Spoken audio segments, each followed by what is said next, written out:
Hello, this is Vedis, and today I'm gonna be talking about the term internalized misogyny.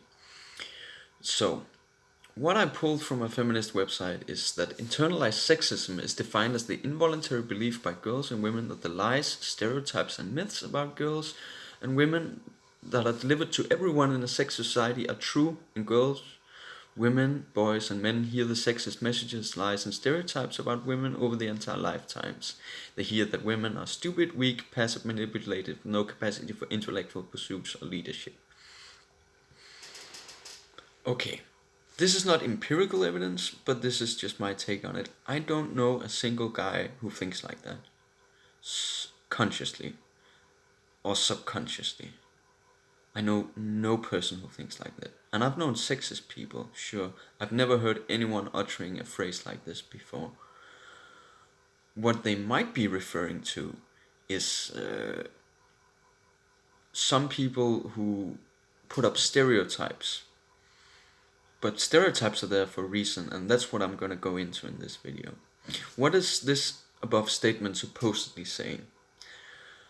That sexism, in my opinion, this is my opinion, that sexism manifests as an unseen force so deeply ingrained in people's subconscious that they are unable to think for themselves. That's basically what this is saying.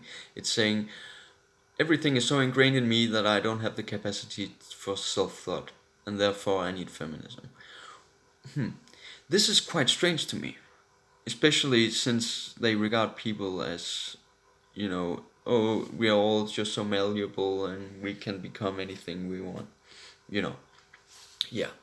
So my problem with internalized sexism and misogyny is in reply that everyone's acting out of sexist influences, when in reality this might not be the case. Furthermore, you present the case that stereotypes aren't true. In fact, the data is quite inconclusive regarding whether men and women, for example, experience emotions differently. There's the regulatory function and how we regulate our emotions, and then there's the I forgot the word, which is the and also I'm just gonna go back a bit. The experience emotions differently. There's regulatory function of emotions, which deal with the regulation and suppression of emotion. Then there's the emotional reactivity, the involuntary reaction to stimuli. So that's the part you don't control. And they put it up in this article, and then since the data is inconclusive, you can't per se say that men and women can experience the same kind of emotions. You can disprove it either. The data I looked up in a scientific article is called Gender Differences in Emotional Regulation, an fMRI study of cognitive reappraisal. In this article, it also says that these types of studies regarding emotional response usually involve women, or studies where women and men were not studied comparatively, or where men were excluded. So this is interesting. You claim that there are no biases.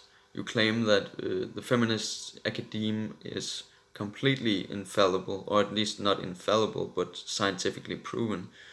And then still you haven't been able to have conclusive data regarding the regulatory functions of men and women's emotions. This is not good, because then you're just speculating. You're speculating like I do a lot of times, and we all speculate. That's fine, but not when you're dealing with the scientific field. I'm no scientist, but I've recently taken an interest in this kind of science because I found out how biased it is, and this is a problem because normal people who just go about their day and read something like this will just go, oh, they're probably right, it has scientific backing and stuff. No, it doesn't. Where's the conclusive evidence on this? I would like to see it. This debunks the fact that there isn't gender difference. This debunks the fact that there isn't gender differences, since they have not shown empirical data regarding this fact, or even bothered to study men and women's emotional responses and regulations juxtaposed each other. Now, since it's hard to claim bias in any social field, since it's not a clear-cut science, it's tempting to go the feminist way. But since they do not show empirical data in this regard, how can you say that these stereotypes aren't true? How can you say that there isn't differences between men and women? So my whole point is, just because something is a stereotype doesn't mean it isn't true. It doesn't mean it's true either, but generalizations are there for a reason. But feminists and social scientists seems to be obsessed with the ones who can define seems to be obsessed with being the ones who can define what is sexist, racist and so forth, and trying to back it up with pseudoscience.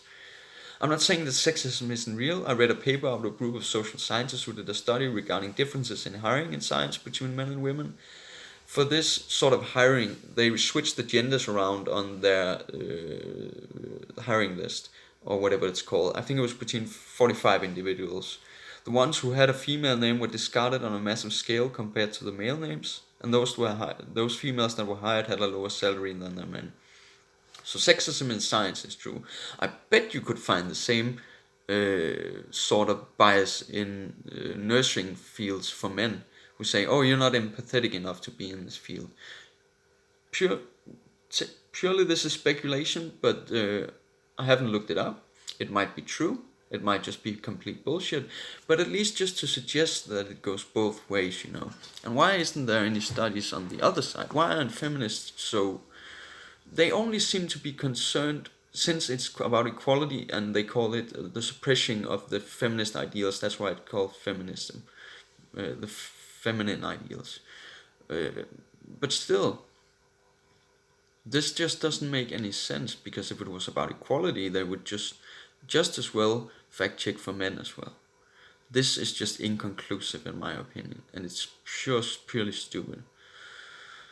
Yeah, so bias does exist in science. I'm not doubting that, but you must prove it does. And I'm not saying all sorts of science is bullshit. I'm simply stating there is bias here, and a lot of it, and they will try to mask that bias with so-called pseudoscience when the data is inconclusive or doesn't fit into their agenda. We all do this at some point. I probably do too, but I make an effort to show that I'm fallible as well, and I'm just a human being, as they should. This is about self-insight and looking into yourself and judging yourself honestly and criticizing yourself, as well as being curious about yourself and analyzing yourself. And this is important if for anything you want to do in the world, you know. It isn't just about this subject, it's about everything. It does. So how does this all fit in with internalized misogyny?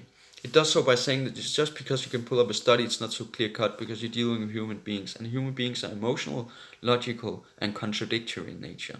So to say that aren't following specific patterns and sometimes breaking those patterns is difficult to assess. Furthermore, I think it's arrogant to assume that just because someone disagrees with you and believes in certain stereotypes, that they automatically translate into sexism or internalized sexism. Furthermore, studies of this type only focus on women interpersonal relationships and not to men relationships. Men to woman relationships, at least to my understanding.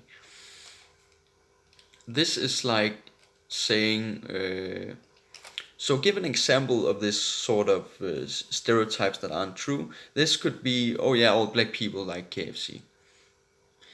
But is that racist?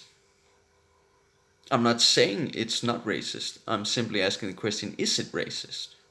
Because for me, it's a personal matter. If I was black, I would probably go, this grinds my gears. Or maybe I'll go, I don't care about this. See, it's a personal matter. And the very notion that people are different and individuals should be something that the feminists are promoting, but still they box people into a box, and then they say, no, this is sexism, and let me decide what is sexism on someone else's behalf. So all kind of individuality is lost in the process.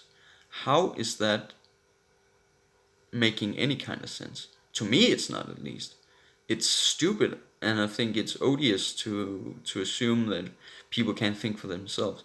Now, I might have mentioned that I'm bisexual, and I can make jokes about being bi. I can take a lot of jokes. I can just, or even gay jokes or stuff like that to my gay side. I dig that shit. I think it's funny. I think you should be allowed to make fun of everything and everyone. Unless they don't think it's funny. That's the problem.